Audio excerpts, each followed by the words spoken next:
Good morning सभी को। देखिए, इतिहास की क्लास में स्वागत है आपका। और आज हमारा जो टॉपिक रहेगा वो टॉपिक रहेगा, देखिए क्या हो रहा था पिछले कई दिनों से। अभी थोड़ा जो कमेंट में या बच्चे बता रहे थे कि सिलेबस बताओ सिलेबस, यानी 2020 में अभी जो कुछ नया चेंजिंग हुआ है या कुछ मतलब कोरोना की वजह से कम ज़्यादा जो भी सिलेबस हुआ है उसकी वजह से बच्चे काफ़ी पूछ रहे थे कि सर हमें सिलेबस बताओ। तो मैं आपको आज बीए बीएड फर्स्ट ईयर यानी बीएड फर्स्ट ईयर पहले इसका बता देता हूँ, आप नोट कर लेना। और उसके बाद बीए बीएड सेकंड ईयर का बता दूंगा आपको। दोनों क्लासों का आपको सिलेबस बता देता हूँ क्या क्या इनमें यूनिट रहेगी, क्या क्या चीज़ आएगी। ठीक है, तो सबसे पहले देखिए क्या होता है कि आपका जो सिलेबस रहेगा वो आपका पेपर होता है 60 नंबर का। ठीक है, यानी बीए बीएड फर्स्ट ईयर में अभी जो नए बच्चे आएंगे उनका क्या रहेगा, 60 नंबर का तो होता है पेपर और 15 नंबर होते हैं इंटरनली। ठीक है, तो कुल कितने नंबर का होगा, 75। और पेपर कितने होते हैं, 2। कितने पेपर होंगे कुल, 2। तो 60 प्लस में 15 बराबर 75 और 75 कितने हो गए, 150। ठीक है, ये आपका रहेगा पेपर का साइज। पेपर का वन नंबर जो होगा वो किस प्रकार से होगा। तो बीए बीएड फर्स्ट ईयर में 60 नंबर के 2 पेपर, 15 नंबर आपको इंटरनली यहाँ कॉलेज से भेजे जाएंगे, जिसके अंदर आपको एक फ़ाइल बनानी पड़ेगी। इसकी हिस्ट्री की फ़ाइल बनानी होती है, जैसे अभी नया चेंजिंग किया है इसमें। तो बीए फर्स्ट ईयर की आपको एक फ़ाइल बनानी पड़ेगी और फाइल बनाने के बाद उसमें मैं आपको बताऊँगा, कुछ क्वेश्चन दूंगा आपको, और वो फाइलों अगर आपकी अच्छी होगी तो अच्छे नंबर मिलेंगे और जो घटिया होगी तो घटिया नंबर मिलेंगे। ओके, तो 15 30 नंबर का तो आपको इंटरनली आपका प्रैक्टिकली वर्क होगा।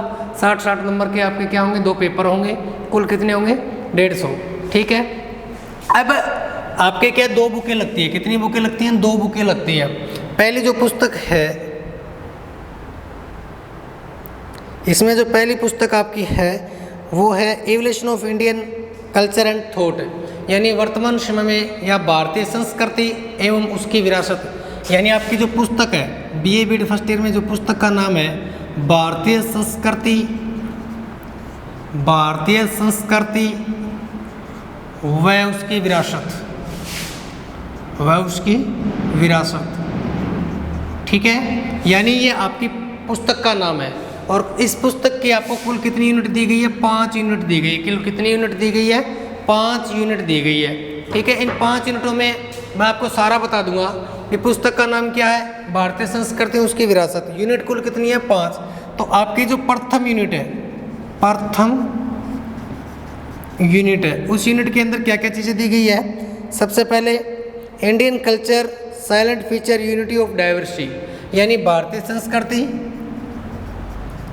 प्रथम यूनिट की बात कर रहा हूँ, भारतीय संस्कृति वह उसकी विशेषता,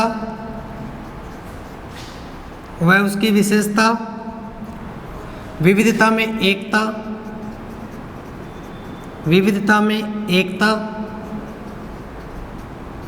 ठीक है, उसके बाद यह है इसमें वैदिक साहित्य, इसी का पार्ट है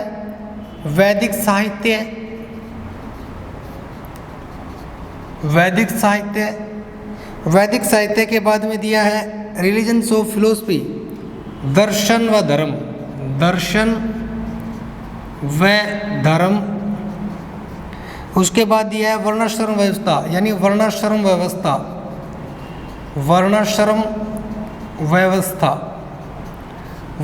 व्यवस्था के बाद में है 16 संस्कार, 16 है संस्कार। और 16 संस्कार के बाद में पुरुषार्थ। और पुरुषार्थ के बाद में आपकी चौथा भाग इसमें जुड़ जाएगा भारतीय दर्शन के 6 भाग। ठीक है, यानी बीए बीएड फर्स्ट ईयर पढ़ रहे हैं। अभी बीए बीएड में कौन से बच्चे आएंगे, जिन्होंने पीटीटी का एग्जाम दिया। वो अभी से जिनको ये लग रहा है कि हमारा सिलेक्शन हो जाएगा, उनको मैं हिस्ट्री का सिलेबस बता देता हूँ। भी हिस्ट्री का ये सिलेबस आएगा। क्योंकि अभी तक एक बार तो उनका सिलेबस हुआ ही नहीं है। अभी पीटीटी का एग्ज़ाम देंगे, एग्ज़ाम देने के बाद उनका सिलेक्शन होगा और सिलेक्शन के बाद जिन बच्चों ये चाहते हैं कि हमें हिस्ट्री लेनी है उनके लिए देखिए कितने 60 नंबर के कितने पेपर, 2 पेपर। इंटरनल नंबर यानी कॉलेज से आप फाइल बनाओगे तो कितने कितने नंबर, 15 नंबर। टोटल कितने हो गए, 75। 2 पेपर होंगे तो कुल कितने हो गए, 150। और यूनिट कितनी है सारी, 5 यूनिट। यानी पहली पुस्तक का नाम है भारतीय संस्कृति एवं उसकी विरासत, ये आपकी पुस्तक का नाम है। इसमें कुल यूनिट है 5 और 5 यूनिट के अंदर जो आपकी प्रथम यूनिट है वह भारतीय संस्कृति व उसकी विशेषता। उसके बाद विविधता में एकता, वैदिक साहित्य, दर्शन व धर्म, वर्णाश्रम व्यवस्था, 16 संस्कार, पुरुषार्थ, भारतीय दर्शन के 6 भाग। ये आपकी प्रथम पहली पुस्तक का पहली यूनिट है। ठीक है, अगर आप इसका स्क्रीनशॉट लेना चाहो तो ले लो। ठीक है, उसके पश्चात दूसरी यूनिट देखो, यूनिट नंबर 2।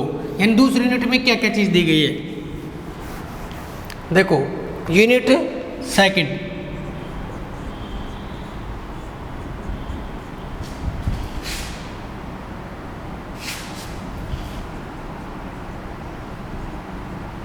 पाठ्यक्रम बीए बीएड फर्स्ट।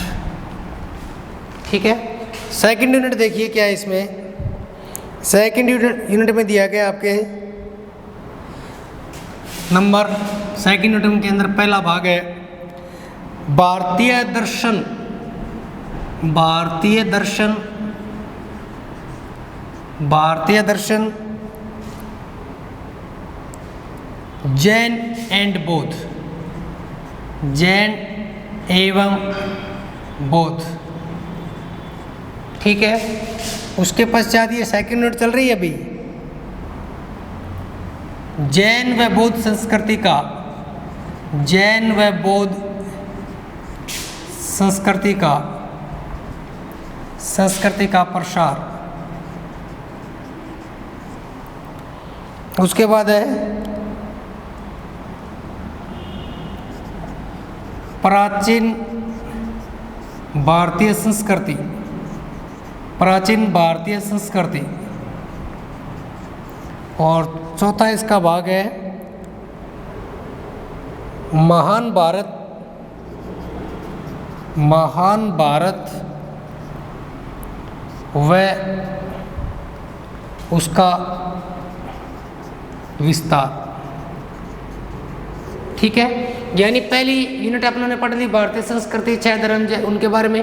आपकी जो सेकंड यूनिट है, सेकंड यूनिट में भारतीय दर्शन, यानी अपन को अगर एक तरफ से देखा जाए तो इसमें प्राचीन ही पढ़ना है, जैन धर्म पढ़ना है, बौद्ध धर्म पढ़ना है। जैन और बौद्ध धर्म का भारतीय संस्कृति पर क्या प्रभाव पड़ा, उसका क्या प्रसार हुआ वो पढ़ना है। प्राचीन भारतीय संस्कृति को पढ़ना है। और उसके पश्चात भारत, महान भारत यानी भारत प्राचीन समय में कैसे महान था, ठीक है, वो पढ़ना है। और उसके बाद उसका विस्तार पढ़ना है। ओके, ये चीज़ें पढ़नी है सेकंड यूनिट में। अब अपन पढ़ते हैं थर्ड यूनिट, यूनिट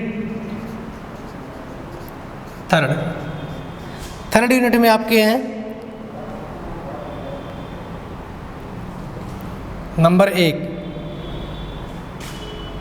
प्राचीन, प्राचीन भारत, प्राचीन भारत। उसके बाद रामायण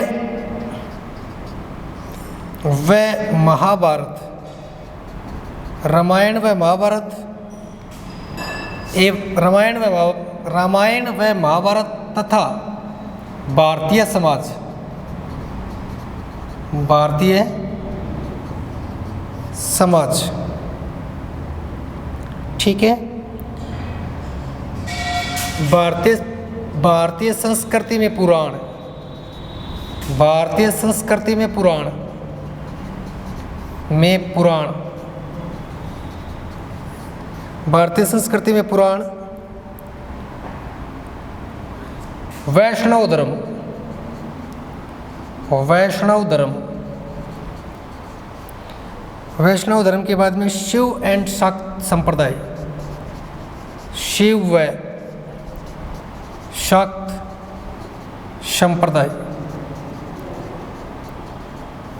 ठीक है, और उसके बाद है इसमें development of science in Indian यानी गुप्त काल में भारतीय विज्ञान का प्रसार, विज्ञान व कला का प्रसार। ठीक है, यानी पहली यूनिट बता दी, दूसरी यूनिट, तीसरी यूनिट में आपके क्या आ गया कि प्राचीन भारत यानी मिडिवल सारा का सारा एसेंट चलेगा इसमें।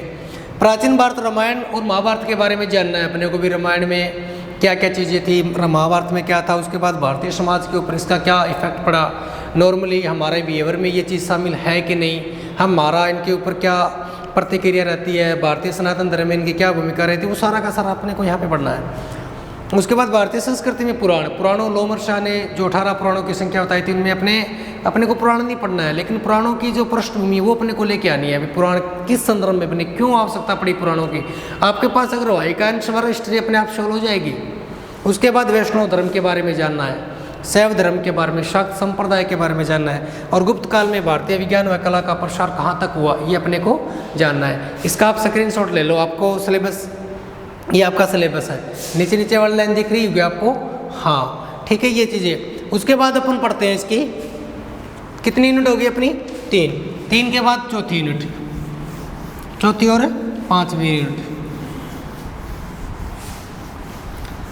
चौथी यूनिट में देखिए क्या आपके इसमें चौथी यूनिट में दिया गया है, यूनिट नंबर 4, यूनिट 4 में है legends of Kalidas and Tulsidas, यानी भारतीय इतिहास में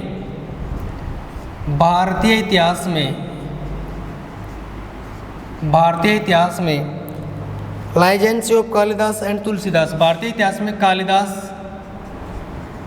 व तुलसीदास का योगदान, कालिदास व तुलसीदास का योगदान।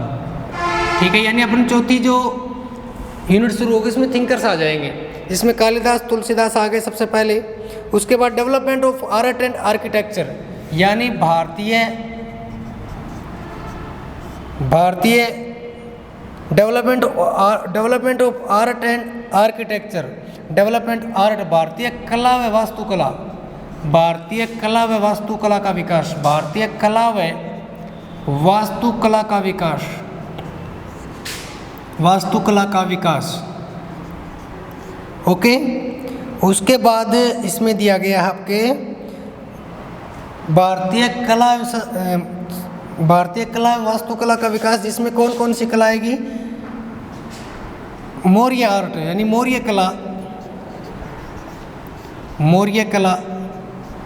कला के बाद में है डेवलपमेंट ऑफ गुप्त काल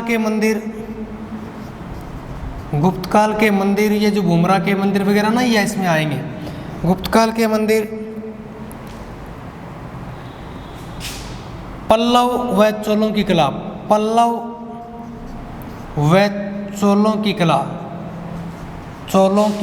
कला। ठीक है, और उसके बाद इसमें दिया गया है मुगल आर्किटेक्चर, यानी मुगल वास्तुकला व चित्रकला,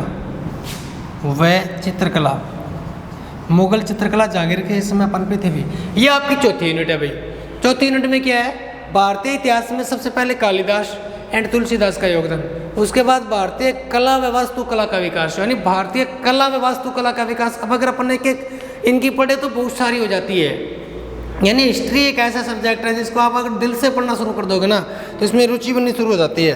अगर वैसे पढ़ेंगे तो इसमें बहुत ज़्यादा हो जाएगा। अब इसमें इसने दे दी सबसे पहले भी मौर्य कला पढ़नी है, उसके बाद गुप्त काल के मंदिर यानी राम जानकी का मंदिर, बुमरा का मंदिर, उसके बाद लक्ष्मण का मंदिर, नचना कुठार का मंदिर, ये मंदिर उसमें। फिर पल्लवों के आपको पता है जो मंदिर बनाए गए थे राजेंद्र चोल ने, राजा राज चोल ने, ठीक है, उन मंदिरों के बारे में चोलों की कला पढ़नी है। उसके बाद मुगल काल में वास्तुकला, यानी मुगल काल में जो वास्तुकला बनी थी, जैसे सबसे पहले जो बाबर के समय से बाबरी मस्जिद बनना शुरू हो गई, फिर शाहजहाँ के समय ताजमहल, औरंगजेब के समय, जहांगीर के समय, हुमायूं के समय जो चीज़ें बनी वो अपने को यहाँ पे पढ़नी है। और उसके बाद मुगलों की क्या पढ़नी है अपने को, चित्रकला पढ़नी है। मुगलों की क्या पढ़नी है अपने को, चित्रकला पढ़नी है। ये चीज़ें कहाँ तक आ गई, यहाँ पर आ गई। ठीक है, इन्होंने पढ़ लिया अपनों ने यहाँ तक। कुल यूनिट कितनी हो गई 4।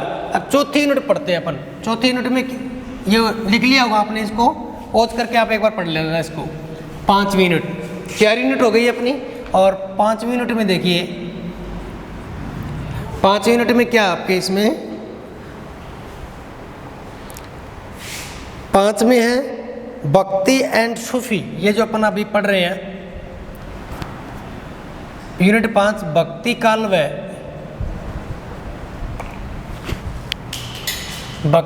व सूफी काल। सबसे पहले 5वीं यूनिट में ये चीज़। उसके बाद है कॉन्ट्रीब्यूशन ऑफ सोक्यू रिलीजन रिफॉर्म राजा राम मोहन राय, यानी भारतीय पुनर्जागरण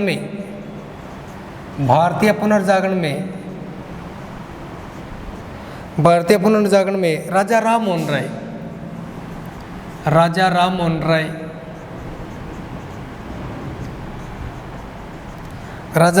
राय,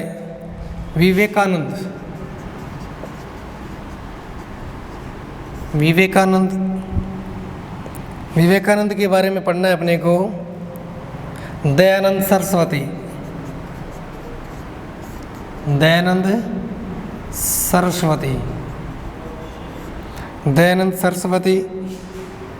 उसके बाद ज्योतिबा फुले,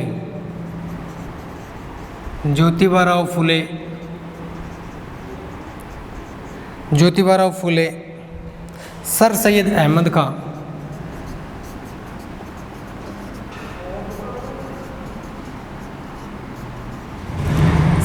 अहमद खां, उसके बाद है एनी बिसेंट,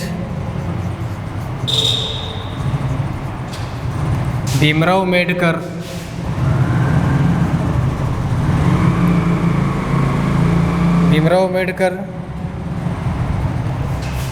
के बाद में महात्मा गांधी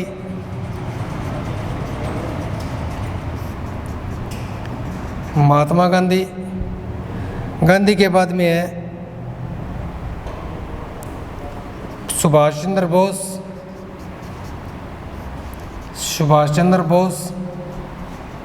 व रविंद्रनाथ टैगोर। यानी कुल कितनी यूनिट है इसमें 5। सबसे पहले देखिए भक्ति काल व सूफी काल। हमने भक्ति काल तो पढ़ ही लिया, यानी BA BEd फर्स्ट ईयर का भक्ति काल का मैंने वीडियो बना दिया, सूफी काल का बना दिया। उसके बाद भारतीय पुनर्जागरण में राजा राम मोहन राय, विवेकानंद, उसके बाद दयानंद सरस्वती, ज्योतिबा फुले, सर सैयद अहमद खां, एनी बिसेंट, भीमराव अम्बेडकर, महात्मा गांधी हमने पूरा पढ़ लिया, सुभाष चंद्र बोस, रविंद्रनाथ टैगोर, इनके बारे में अपने को पढ़ना है। ठीक है, ये चीज़ें अपने को पढ़नी है। यहाँ तक कुल कितनी यूनिट है 5। भारतीय संस्कृति एवं उसकी विरासत, आपकी पुस्तक का क्या नाम है? भारतीय संस्कृति व उसकी विरासत। ठीक है सर, भारतीय संस्कृति व उसकी विरासत। ठीक, आपकी ये पुस्तक का नाम है। इसके जो पेपर होंगे वो 2 पेपर होंगे, 2 पेपरों में 60-60 नंबर के होंगे। ठीक है, समझ में आ गया ना? 60 नंबर का पेपर होगा, इसमें 15 नंबर आपके इंटरनली होंगे और कुल कितने हो जाएंगे 75। इसमें आपके पेपर का जो तरीका होगा वो आपको बता देता हूँ कैसे होगा। आपके जो पेपर होगा पिछले साल वाला आपने शायद देखा भी होगा। इसमें क्या होता है कि आपके 3 पार्टों में पेपर पाएगा। पेपर खंड ए के अंदर देखिए, खंड ए आएगा सबसे पहले। खंड ए में 1 से 10 तक छोटे क्वेश्चन आएंगे। ठीक है, 1 से 10 तक छोटे क्वेश्चन आएंगे। उन छोटे क्वेश्चनों में आपको 10 के 10 2 नंबर का प्रत्येक क्वेश्चन आएगा। ठीक है, उसके बाद फिर 1 से 10 तो ये हो ही गया। उसके बाद 11 से लेकर 8 क्वेश्चन आएंगे। वैसे तो कुल तो आएंगे 8 क्वेश्चन, और उन 8 में से आपको कोई 5 क्वेश्चन करने हैं। ठीक है, उन 8 क्वेश्चनों में 5 में से आपको बड़े क्वेश्चन आएंगे। ये लगभग 4 नंबर का आता है। ठीक है, तो ये आ जाएंगे। उसके बाद आएंगे 5 क्वेश्चन आएंगे बड़े, जिनमें से आपको निबंधात्मक 3 करने हैं, ठीक है, और वो 8 नंबर का एक आता है, ठीक है। तो इस प्रकार देखिए 1 से 10 छोटे क्वेश्चन आएंगे। ये नंबर अब की बार कम ज़्यादा हो सकते हैं कोरोना की वजह से, यानी 1-2 कम कर सकता है, लेकिन आपके पेपर तो आगे होंगे, तो इसमें कोई दिक्कत नहीं आएगी। यानी 1 से 10 छोटे क्वेश्चन अति लघुतरात्मक, जैसे प्रश्न छोटे छोटे प्रश्न पूछेगा, कोई परिभाषा पूछ लेगा, कोई चोर पूछ लेगा, ठीक है। उसके बाद 8 क्वेश्चन आएंगे, जिसमें से आपको कितने करने हैं, 5 क्वेश्चन करने हैं, 3 छोड़ देने हैं आपको, ठीक, 4 नंबर के। उसके बाद 5 बड़े क्वेश्चन आएंगे, जिसमें से आपको कितने करने हैं, 3 करने हैं, ठीक है। और ये निबंधात्मक प्रश्न आएंगे, जिसमें से कितने करने हैं आपको, 3 करने हैं। ये आपका क्या रहेगा, प्रारूप रहेगा। अब दूसरी बात है, यही आपकी दूसरी पुस्तक है। दूसरी पुस्तक में आपको क्या करना है, सबसे पहले पुस्तक का नाम आपको बता दूंगा। आपको क्या करना है, सबसे पहले एक आपको डायरी बनानी है 15 नंबर के लिए। क्या बनानी है, डायरी बनानी है। उस डायरी में आपको क्या करना है, आपको जब आप स्कूल में आओगे, कॉलेज में आओगे, तब आपको क्या मिलेंगे, 5 क्वेश्चन दिए जाएंगे। उन 5 क्वेश्चनों के अंदर आपको ड्राइंग वगैरह करनी है। आपको बढ़िया से बढ़िया डायरी सजा कर लेके आनी है, जो जैसे आप ज्योग्राफी की बनाते हो और बनाते हो, उसी प्रकार से आपको हिस्ट्री की एक फाइल बनानी है, जो मार्केट में मिल जाती है। अपने कॉलेज में आपको प्रारूप दिखा दिया जाएगा। वो 15 नंबर की है। 15 नंबर से आपको तकरीबन किसी को 10, किसी को 9, किसी को 8, किसी को 10, 12, 13 तक नंबर दे दिए जाते हैं, ठीक है। वो नंबर आपको लेने हैं किस प्रकार से, फाइल के हिसाब से, ठीक है। फाइल बनाओगे बढ़िया तो बढ़िया नंबर मिलेंगे। तो कुल कितने हो जाएंगे, 60 प्लस में 15 बराबर है 75। ये आपका सिलेबस रहेगा। सिलेबस का वीडियो मैंने आपको बना दिया है, ठीक है। अब आगे अपन आपकी जो दूसरी पुस्तक है वो बता देता हूँ, कौन सी है।